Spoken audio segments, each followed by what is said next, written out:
ರಾಘವೇಂದ್ರ ಸ್ವಾಮಿಗಳು ಯಾರ್ಯಾರು ಅವರ ಸಂಪರ್ಕಕ್ಕೆ ಬರ್ತಾರೋ ಅವ್ರನ್ನ ಶುದ್ಧ ಮಾಡಿಬಿಡ್ತಾರೆ. ಮೈಸೂರಿನ ಮಹಾರಾಜರ ಅಂತ ಮಮ್ಮಣಿ ಕೃಷ್ಣರಾಜದಿಂದ ಒಡೆಯರು ಅವರಿಗೆ ಅನನ್ಯ ಭಕ್ತರಾಗಿದ್ರು. ಕಿಚ ಕಿಚ ಕಿಚ ಕಿಚ ಅಂತಿನ ಸದ್ದು ಬರುತ್ತೆ. ಹತ್ತಿರವನ್ನು ನೋಡ್ತಾನೆ, ಆ ಶಿಲೆಯಿಂದ ಓಂಕಾರ ಧ್ವನಿ ಬರ್ತಾ ಇದೆ.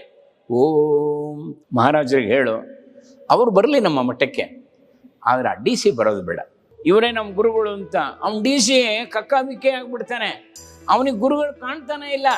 ಯಾವಾಗಲೂ ನೆನ್ಪಿಟ್ಕೋಬೇಕು, ರಾಯರ ಅನುಗ್ರಹ ಇನ್ನೂ ಆಗಿಲ್ಲದೆ ಹೋದರೆ ಅವರ ದೃಷ್ಟಿ ಆಗಿಲ್ಲ ಅಂತ ತಿಳ್ಕೋಬಾರ್ದು.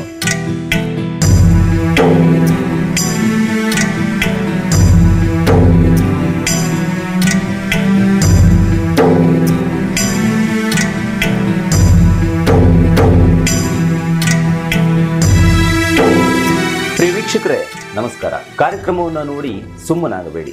ದಯವಿಟ್ಟು ದಯವಿಟ್ಟು ದಯವಿಟ್ಟು ನಮ್ಮ ವಾಹಿನಿ